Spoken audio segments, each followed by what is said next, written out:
Hey, faithful listener. Thanks for tuning in to the P40 Ministries Daily Podcast.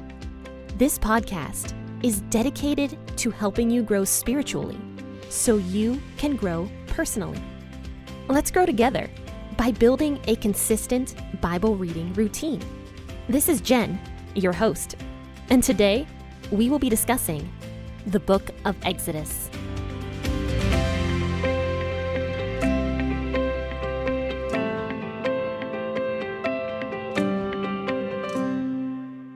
Hello, faithful listeners. You've tuned in to the P40 Ministries podcast with your host, Jen. Thank you so much for being here, for hanging out with me, for sharing a cup of coffee, and for reading the Bible with me. But I have some exciting personal news to share with you guys today. So we are finally going to be moving very, very soon here. We have a move-in date for our next house, and I'm super excited about it, but it's been so much work. But of course, it's been very rewarding and very fun as well. I really do enjoy doing house projects and just keeping up with everything. It's been kind of fun for me as well as very stressful and very busy as well. But so if you guys could actually pray for my husband and I so that everything transitions smoothly and that we get in there and everything just works out super well, that'd be very appreciated if you could pray for me. But let's go ahead and discuss Exodus chapter 13, verses 17 through 22. We will finish out this chapter, and this will be the end of Exodus chapter 13, and then we will be discussing the next chapter, and I will have a guest speaker on the podcast next week as well. So definitely join in to hear from my personal friend and boss at the church, Mark Richards. He's a good friend of mine and a wonderful musician who will be on the podcast with us. So make sure to grab that cup of coffee and let's go ahead and read this. I will be reading out of the WEB version of the Bible. When Pharaoh had let the people go, God didn't lead them by the way of the land of the Philistines, although that was near. For God said, lest perhaps the people change their minds when they see war and they return to Egypt. But God led the people around by the way of the wilderness, by the Red Sea. And the children of Israel went up armed out of the land of Egypt. Moses took the bones of Joseph with him, for he had made the children of Israel swear, saying, God will surely visit you, and you shall carry up my bones away from here with you.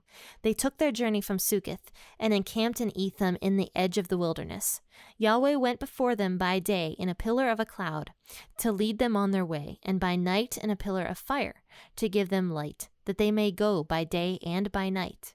The pillar of cloud by day and the pillar of fire by night didn't depart from before the people. Just reading this passage, I actually really, really like it. It just shows how loving God really is because he's super present in just these few verses with his people. So it says in verse 17 that after Pharaoh had let the people go, God did not lead them by the way of the land of the Philistines. So if you listen to my episodes regarding the life of Joseph, you would have learned that Egypt was approximately a month of travel away from the land of Canaan. So even if the people were traveling slowly, it would have taken them around a month, maybe at most a month and a half if they were traveling very slowly. But it wasn't a super long trip by foot. I mean, yes, it was miles and miles away, but it was not undoable. Like people could do it. It was often traveled from Egypt to Canaan. And we saw that, Joseph's brothers traveled back and forth several times. And, it was a long trip, but it wasn't horrifically horrible. It wasn't like traveling across the planet. So on foot. So yes, the people could have made it from the land of Egypt to the land of Canaan, where God was going to take them in about a month. But God, right here in verse 17, says that he was not taking the people along the easy path. He was going to take them into the wilderness. It was going to be a longer trip for the people. And the people are probably wondering why God was doing this.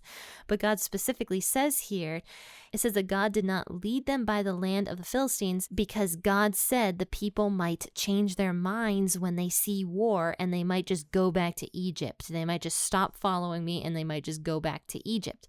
So God was protecting the people. He knew the hearts of his people. He knew how they were. I just said in my last episode on Wednesday on this regarding this chapter, that the people tended to forget God. We all tend to forget God. People are the same as they've always been, and we have a tendency to forget about God.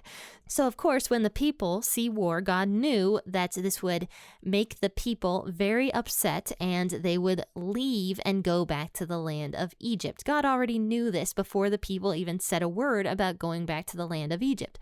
God knew exactly what was in their hearts. He knew that they would forget about him. He knew that if they saw war, that they would be terrified and that they would just go back to the land of Egypt without even trusting in God, that God could take care of them and everything like that. So God does not take them by the easiest route. Now, the easiest route was actually called Via Maris, and I don't know if it's still called that or if that's an old name. I don't know, but it's called Via Maris. So it's by the sea. It's the easiest route, but it was very well traveled. So the Philistines were around at this point. The Egyptians had outposts everywhere. There was little villages and little shops that you could grab your stuff that you needed to grab for a journey.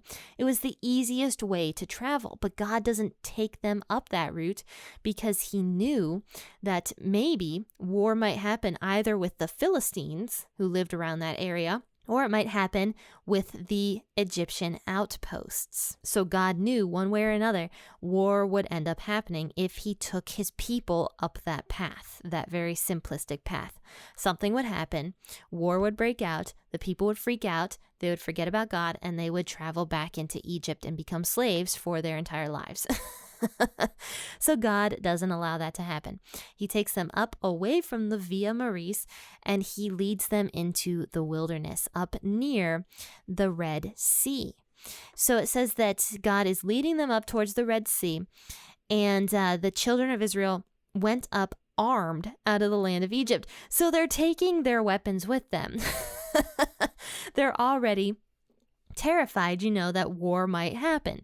So they're very prepared. They have arms with them. In other words, they have weapons with them. They have their weapons and they are following God up to the Red Sea. So they're encamping in this place called Etham, which is on the edge of the wilderness. And God is so present with his people at this point. It says in verse 21 that he went before them by a pillar of cloud during the day. And when I think of that, I just think of like this long pillar stretching up into heaven of this big fluffy cloud that just extends down to the earth, almost looking like, in a sense, a tornado in my mind. That's kind of how I picture it. It's just like a big giant swirling cloud, I suppose, that caused no issue at all. But that's kind of what I picture it being, but I don't know if that's what it looked like or not. But God is there constantly with his people. He is showing them, here I am. I am present. I am here. I can see you guys. You can see me. I am with you. He was with them the entire time to make sure that they knew that they were being taken care of. So that is why I just love this portion of scripture. God is taking care of his people. And not only is he taking care of them, he is making sure they know that they are taken care of. So it says that he went before them during the daytime on a pillar of a cloud, but then during the night, he turned it into a pillar of fire, a long column of fire coming down from the sky. And this not only gave them light, but it also achieved the same purpose where God was showing his people, look, I'm here with you and you have light. And there's just so many cool things about this. It shows different sides of God's personality with the clouds and with the fire.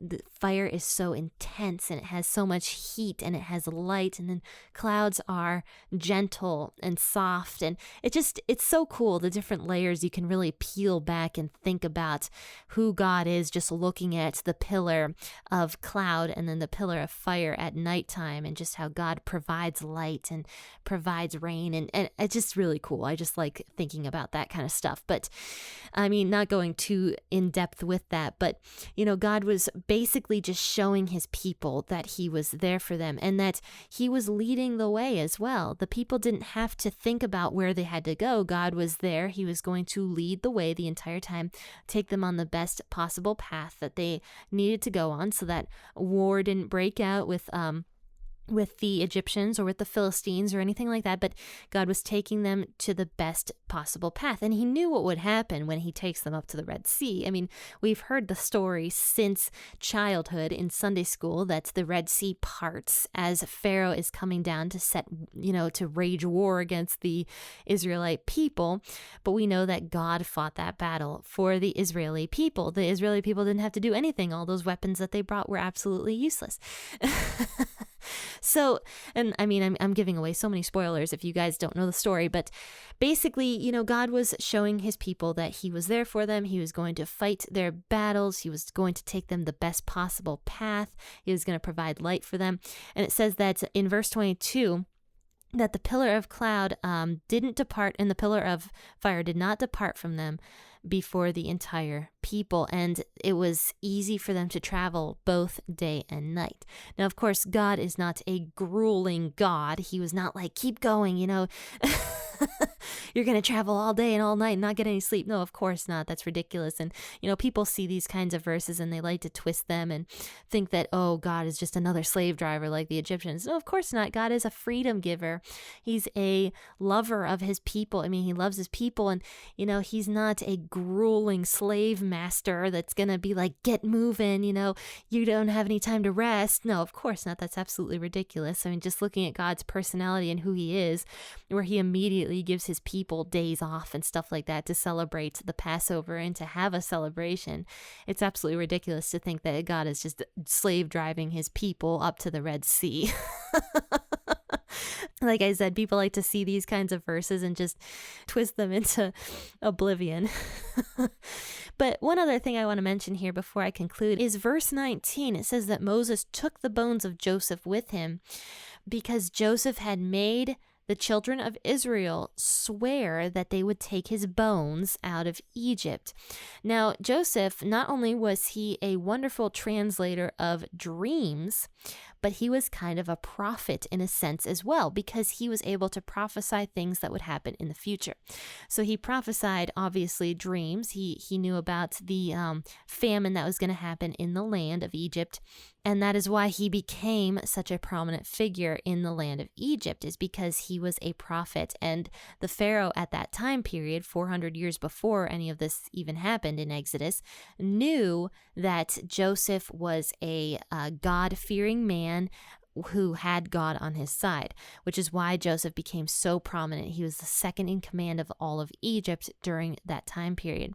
So Joseph was a prophet. He knew what was going to happen in the future because he had that God-given gift. Prophecy is considered to be one of the God-given gifts that we see throughout the Bible. And some people through scripture have it, some people do not have it, but it's a God-given gift that, people sometimes have. And Joseph ended up having it. God gave him the ability to translate dreams that people had, and he gave him a word of prophecy. So God's spirit was with Joseph, and Joseph was able to prophesy. So Joseph knew, not only from everything that he heard from his father Jacob, and maybe even his grandfather Isaac, about how God was going to take them out of a slavery position, basically, and bring them back into the land of Canaan. So not only did Joseph hear those stories, but he knew without a doubt that God was going to do this, either through prophecy or maybe just through hearing those stories. But he believed in God's power. So he told the people, his people, the Israeli people, right before he died, Joseph said to them, "Take my bones out of Egypt. I don't even want to be buried here because I know that this is not where everyone is going to end up. You guys are going to go back to a beautiful land flowing with milk and honey," is what he says to his people.